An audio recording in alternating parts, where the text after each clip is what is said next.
Gracias, Susana. Muchas gracias a todas las personas que nos acompañan, hoy tanto aquí presencialmente como los que nos acompañan a distancia. Y obviamente gracias a la Fundación Cotec por organizar este tipo de eventos, este tipo de mesas y sacar a relucir este tipo de debates, ¿no? Aquellos que nos habéis acompañado en el primer bloque de la mañana hemos visto que la innovación, como la mayoría de las cosas en la vida, bien lo recalcaba la alcaldesa, tiene aspectos positivos, pero también tiene aspectos negativos y las administraciones públicas somos responsables de paliar esos efectos negativos o indeseados, de esas externalidades negativas. Hablaba con algunos compañeros en el cafecito que hemos tenido arriba, ¿no? Entonces, bueno, hoy nos acompañan dos personas con perfiles muy distintos, ahora los veréis, pero que sí que están preocupadas y ocupadas en esta mitigación de los efectos no deseados que tiene la innovación en aras de reducir o buscar esa equidad social que se mencionaba hoy a la mañana en las intervenciones de las personas que nos han acompañado, ¿no? Entonces, comenzaré por Patricia inicialmente y luego daremos la palabra a Marta.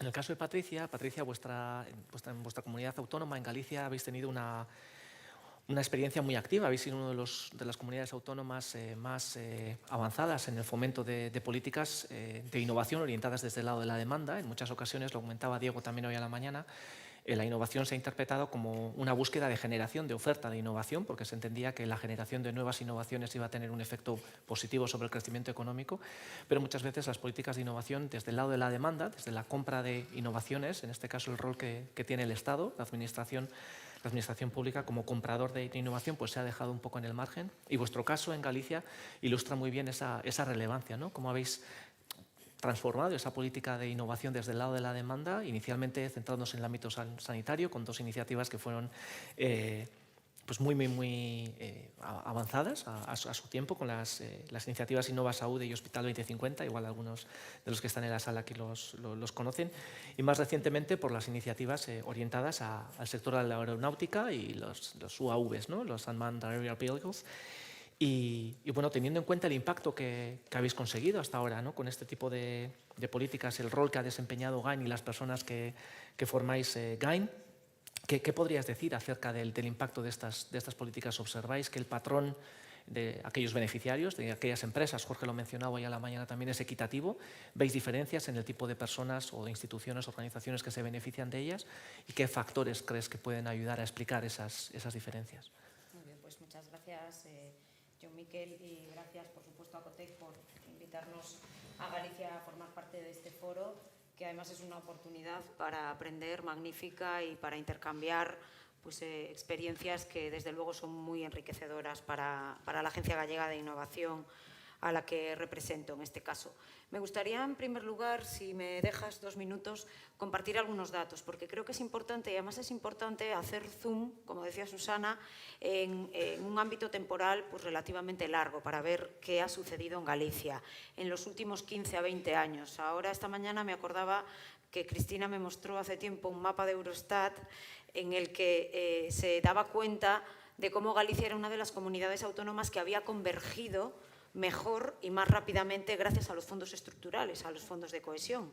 La única, efectivamente, ese es el mensaje que Cristina me trasladó en aquella ocasión, y la realidad es que Galicia escaló en 20 años 7 posiciones y nuestro PIB per cápita pasó a estar del 77% de la media europea al 92%, lo cual creo que demuestra en buena medida también cómo la apuesta por la competitividad pasa por una política de innovación, de investigación, un modelo económico fuertemente basado en el conocimiento.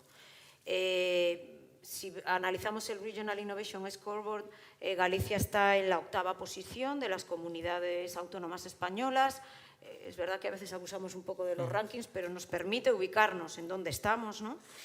Y cuando analizamos el porcentaje de gasto en I+D, evidentemente público-privado, en la última década, por eso de dar una perspectiva más amplia, hemos incrementado en Galicia ese esfuerzo en un 32% y hemos pasado también, hemos escalado 5 puestos del puesto 12º al puesto 7º, lo cual, pues como digo, simplemente da cuenta del esfuerzo, de la prioridad que desde la comunidad autónoma se le ha dado a la política pública de I+D+I. En los últimos 10 años, quienes han hecho un esfuerzo más importante en este indicador de I+D, de inversión en I+D, han sido las empresas, han hecho un esfuerzo importante, como digo, pero es verdad que partíamos de una posición de inicio mala. Galicia está cerca de la media española, pero España está lejos de la media europea. Y desde luego el esfuerzo desde el tejido productivo, desde el sector privado, está muy lejos de las medias de los países más desarrollados de Europa y del mundo. Y quiero comenzar a desgranar algunas cuestiones pues, de lo que es la política pública que nos van dando pues, algunos elementos sobre el debate que traemos hoy aquí al foro. Uno de los elementos fuertes de nuestro ecosistema, y la verdad es que yo habitualmente hablo muchísimo de ecosistema, es la colaboración. Un estudio muy reciente, precisamente de Ecotec, demuestra cómo, buena medida, el éxito de Galicia se debe a la colaboración entre las pymes a la hora de innovar. Galicia pasó de formar parte del 25% de las regiones que hacían menos innovación en colaboración a formar parte del 50% de las regiones que innovan más desde la colaboración. Y eso es, como digo, un elemento importante y tiene que ver un poco con lo que Diego nos trasladaba anteriormente. Nosotros concebimos Galicia como un todo, como un territorio único, como una gran ciudad, si se me permite, donde se generan esas interacciones entre todos los agentes del ecosistema. Es un ecosistema relativamente joven, ya veis que estoy hablando de los últimos 15, 20 años, relativamente joven, pero muy bien integrado, muy bien alineado, que ha crecido muy rápido y con mucha interacción entre todos los agentes. Y ahora vienen los peros, como os podéis imaginar. El impacto claramente a día de hoy, y nosotros medimos y hacemos mucha evaluación de impacto de forma habitual, el impacto ha sido desigual. Ha sido desigual desde el punto de vista sectorial, y ya os avanzo que esto ha sido buscado, y ha sido desigual también desde el punto de vista de los agentes, fundamentalmente de las empresas. Esto no ha sido buscado. Desde el punto de vista sectorial, también Diego lo decía anteriormente, nosotros la especialización inteligente en Galicia nos la tomamos muy en serio. Sabemos que, y sabíamos en el año 13-14 que no teníamos capacidad para hacer todo, que no teníamos esos mimbres y, por tanto, decidimos especializarnos. Utilizamos el instrumento de la compra pública de innovación en buena medida e identificamos dos tecnologías, la biotecnología y las tecnologías de sistemas no tripulados. Y a día de hoy empezamos a ver un impacto muy fuerte, incluso en términos de exportaciones, lo cual nos está dando alguna idea de que el efecto, el impacto sobre la economía real de ese esfuerzo en materia de conocimiento ha sido importante. Y desde el punto de vista de los agentes, ahí no estamos tan satisfechos. Como digo, eso no ha sido buscado. Nuestro tejido productivo, como el de casi toda España, seguro que lo compartimos con Asturias, con nuestros vecinos, está caracterizado porque tenemos una industria fuerte, relevante, pero lo más importante dentro de nuestro tejido productivo son las microempresas y las pequeñas empresas, no tanto las medianas. Y aquí lo que nos encontramos son sectores maduros, con poca innovación, con un limitante importante en la absorción del conocimiento, y eso al final es lo que lastra nuestra competitividad a futuro. Por eso la agencia, solo desde hace unos pocos años, solo desde ese momento en el que identificamos que teníamos que poner aquí el foco, comenzamos a desarrollar instrumentos orientados precisamente a apoyar a las pequeñas y a las microempresas. Eso es un reto para una agencia pública, que hacemos grandes programas, grandes apoyos de millones de euros para la gran industria, pero que tenemos que generar esos instrumentos más pequeños, más flexibles, más sencillos, adaptados a las pequeñas empresas. En definitiva,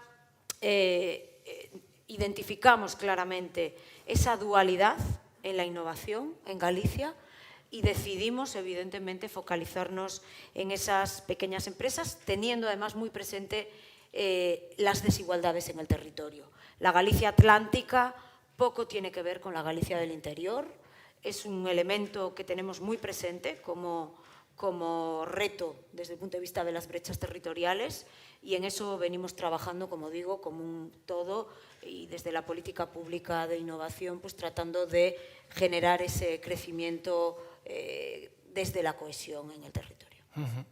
Muchísimas gracias, Patricia. Si me permites, por retomar un poco uno de los puntos que marcaba la alcaldesa, ¿no?, como directora de una administración pública, de una agencia al menos, ¿qué dificultades también percibís en el día a día en la gestión de este tipo de programas, de este tipo de iniciativas que buscan, ¿no?, esa equidad y esa innovación en diferentes estratos, con empresas de diferentes tamaños, a la hora de alinear este tipo de programas, teniendo en cuenta las capacidades del personal que forma parte de la propia agencia o que forma parte de la administración pública, ¿no? La alcaldesa mencionaba esto en su intervención a la mañana claramente como uno de los factores limitantes. ¿Tenéis también identificada, entiendo que sí, esta problemática y qué tipo de iniciativas tenéis en marcha para mejorar, ¿no?, sofisticar, comentábamos en algunas ocasiones, ese nivel de capacitación de los propios empleados públicos? Pues yo suscribo absolutamente las palabras de la alcaldesa. Creo que es uno de los retos que tenemos en este país, todas las administraciones públicas, clarísimamente. Y los responsables públicos al final tenemos que hacer de la necesidad virtud, ¿no? Y las personas son las que acaban generando los cambios y son las que permiten que las cosas sucedan, ¿no? Lo que hemos hecho en la Xunta de Galicia desde hace muchísimos años es generar incentivos para los empleados públicos. Hemos tenido la suerte de poder colaborar con Función Pública, que ha entendido muy bien el valor de la innovación en la administración pública, y hemos creado desde un premio a los empleados públicos innovadores.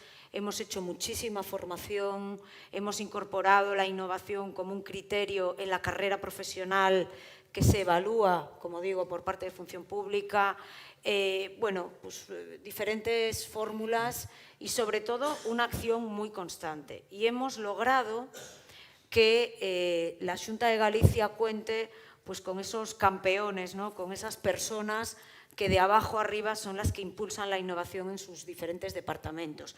Esto se ve muy claramente en los proyectos de compra pública de innovación. Sin las personas no salen adelante. Esto es algo que nos transmiten y compartimos todos los días con todas las administraciones públicas, y esa es la palanca más importante para que el cambio suceda, y desde luego para impulsar proyectos como compra pública de innovación que por otro lado yo en mis mensajes siempre traslado que no podemos seguir diciendo que son muy complicados y que es una cosa muy difícil, porque si no, nadie se va a sumar a la compra pública de innovación, y yo creo que es, desde luego, con mucha diferencia, el mejor instrumento que tenemos los responsables de esta política pública, con mucha diferencia, para apoyar al tejido a que desarrolle productos y soluciones que tienen riesgo y que de otro modo no desarrollarían, y por otro lado, imprescindible para desarrollar unos servicios públicos que respondan a las necesidades de nuestros clientes, que son los ciudadanos y las ciudadanas de todos los territorios. No hay un instrumento mejor, y desde luego creo que deberíamos de darle mucha más prioridad desde todos los ámbitos, desde todas las administraciones públicas.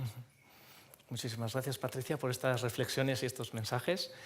Y bueno, continuamos con Marta en este caso, tomando un poco también la línea que mencionaba Patricia sobre la importancia que tienen las personas, ¿no? Marta representa a la Asociación Española contra el Cáncer. Entiendo que muchas de las personas que nos acompañáis aquí hoy conocéis o al menos os suena de lo que se trata, de lo que estamos hablando. Y por citar un poco la misión que tiene la Agencia Española contra el Cáncer, se dice, ¿no?, de manera explícita, y leo, que se busca disminuir el impacto social causado por la enfermedad y mejorar la calidad de vida de las personas y avanzar hacia una mayor eficacia y eficacia en la gestión, ¿no? Yo creo que esta misma misión se podría aplicar directamente a GAIN, en este caso con una finalidad muy distinta, pero bueno, volviendo y retomando un poco el hilo del que tiraba Patricia, centrándonos en el papel de la persona, ¿qué relación identificáis desde vuestra agencia, en este caso, en la relación entre la prevención que tiene la enfermedad como tal y el tratamiento como una de las limitaciones, una de las dificultades que padecen, ¿no?, las personas que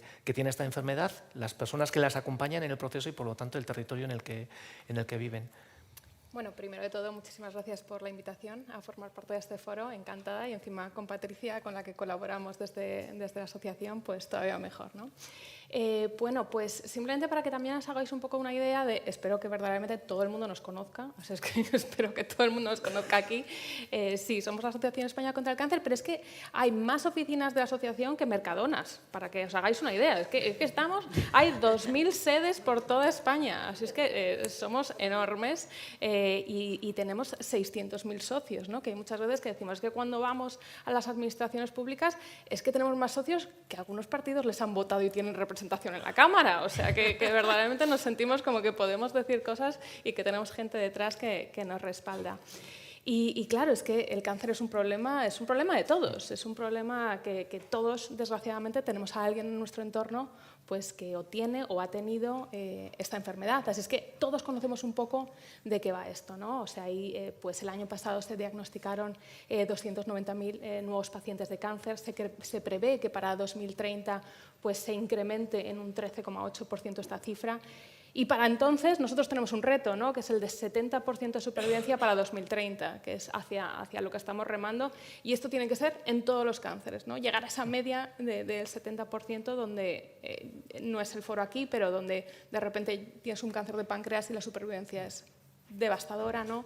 Mientras que luego tienes un cáncer de mama y bueno, pues tienes unas cifras muchísimo más prometedoras, ¿no? Hay que trabajar en todos los tipos de cáncer, aunque sean raros, aunque haya pocas muestras, aunque sean difíciles, es importante que se investigue y que se aborde todos ellos.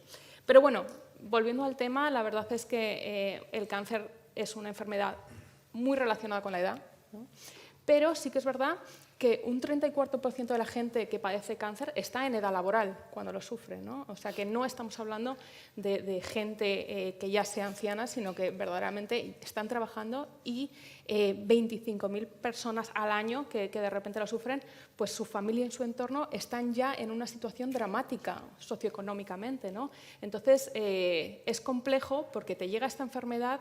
Es un impacto no solamente a ti como persona, pero también a la familia, y tiene un impacto muy severo en la economía familiar, porque la gente, pues no solamente la persona tiene que dejar de trabajar, sino tienen que tener a un acompañante al lado que también tiene que reducir pues, su trabajo, ¿no? Y esto impacta directamente porque encima tiene un coste, el cáncer tiene un coste elevado. Y esto pues hay en comunidades donde y en provincias y en territorios donde se aborda y en otros no.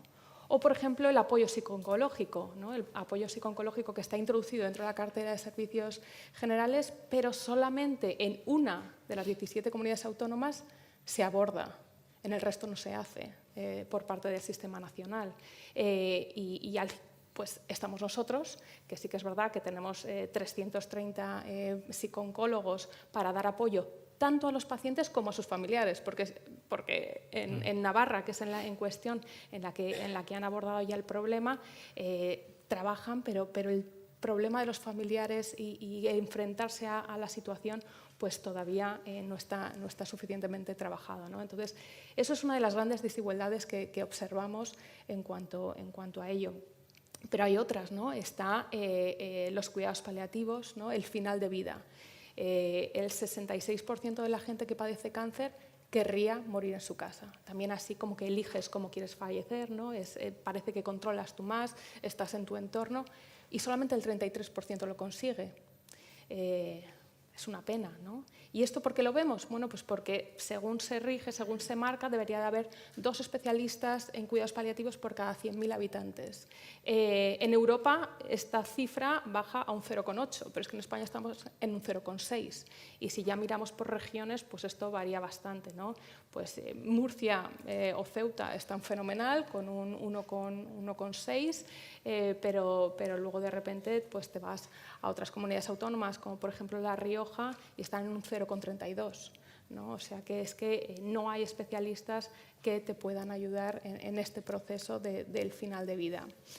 Y otro problema que todavía se suma a esto es que para poder tener esto del final de vida en casa tienes que tener a un acompañante en tu casa, ¿no? No puedes estar solo, no puedes vivir solo.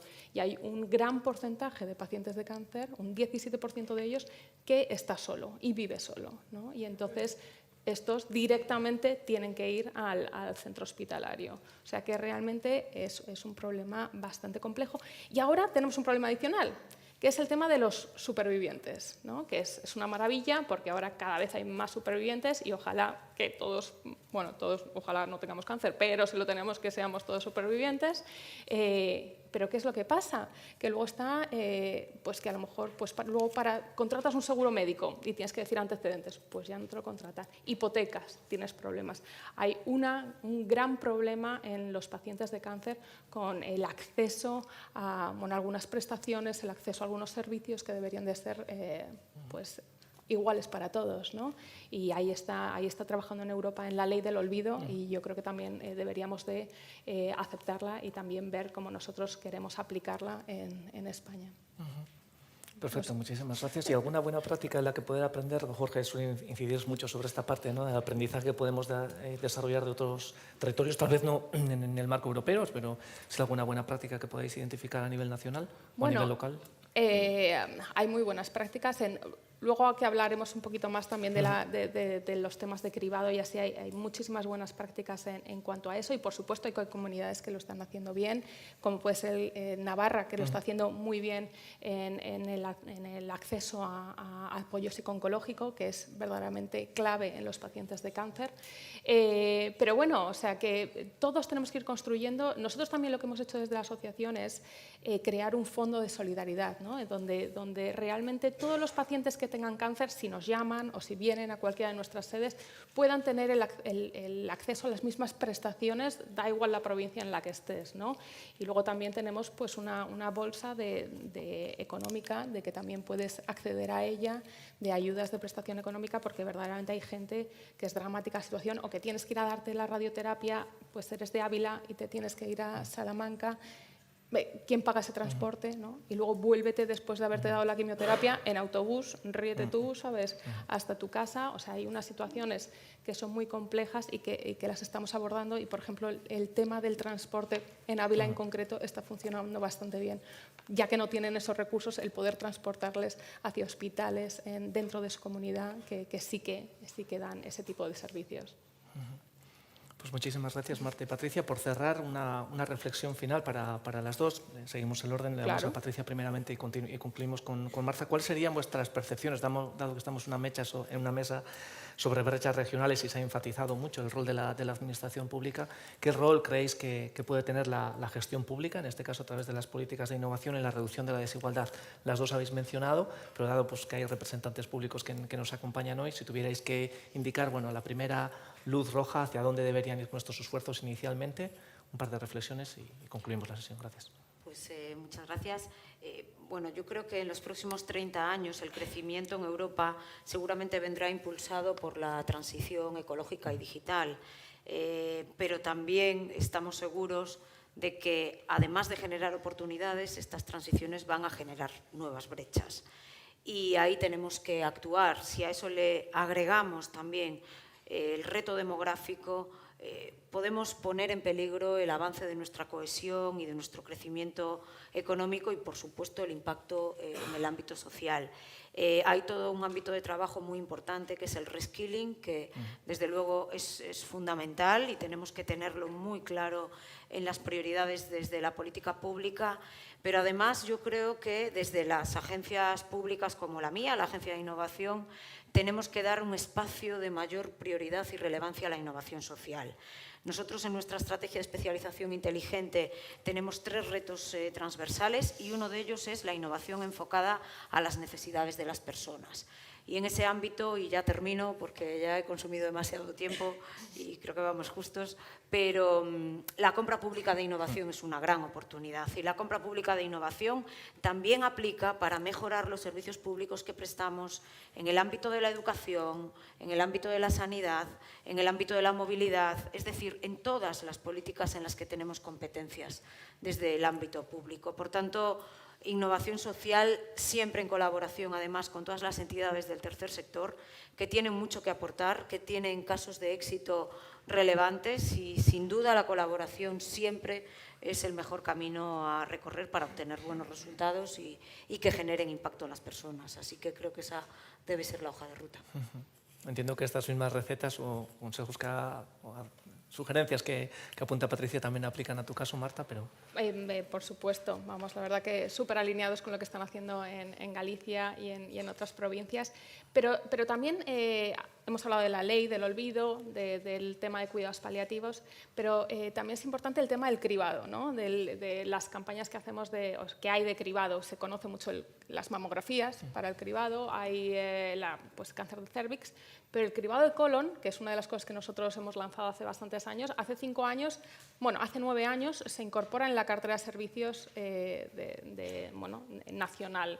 Se dan 10 años de plazo para que se implemente, ¿no? Y de repente hemos visto que ha habido una implementación completamente desigual en todo el territorio. O sea, que hay gente que está en los años como para hacerte un test de sangre oculta en heces y no están recibiendo la hojita. Es completamente desigual. Y, por ejemplo, una de las regiones que lo ha hecho muy bien ha sido País Vasco, donde está implementado, el 75% de la gente en edad mayores de 50 se hace el test de sangre oculta en heces y ahí han visto un efecto claro, ¿no? O sea, a los 5 años hay un descenso, hay un aumento de supervivencia de un 23,8%. Pero luego de repente hay otras comunidades como puede ser Ceuta donde este cribado, o Canarias, donde este cribado no se está implementando bien, solamente un 22% de la población. Entonces, realmente hay cosas que salvan vidas, este test, que además que es súper sencillo, que te lo haces en casa, que es indoloro, es nada, y te salva la vida, Realmente tenemos que todos remar juntos, hacer realmente políticas por la prevención de este tipo de cáncer, por ejemplo, que es que luego además tiene un impacto. Una persona que tiene cáncer, que se diagnostica en estadios más tardíos, el efecto que tiene dentro de la sanidad es tremendo, ¿no? Si se diagnostica tempranamente, si se coge en un estadio muy temprano, el tratamiento que recibe es muchísimo menor y el impacto que tiene a nivel personal muchísimo menor, o sea, te recuperas enseguida, pero es que también en el sistema sanitario, pues económicamente es muchísimo mejor también. Entonces, bueno, son cosas que son poquito que haces, que funciona. Hemos visto el País Vasco cómo lo está haciendo y tiene un impacto directo en sus personas y también en su sistema sanitario. Consigamos implementarlo 100% a nivel nacional. Bueno, pues con esto damos cerrado por esta primera mesa sobre brechas regionales. Ahora daremos continuidad a la mesa con otro nivel de análisis. Así que, bueno, de nuevo, gracias a Patricia y a Marta por acompañarnos y por las buenas reflexiones y necesarias reflexiones que habéis lanzado. Gracias.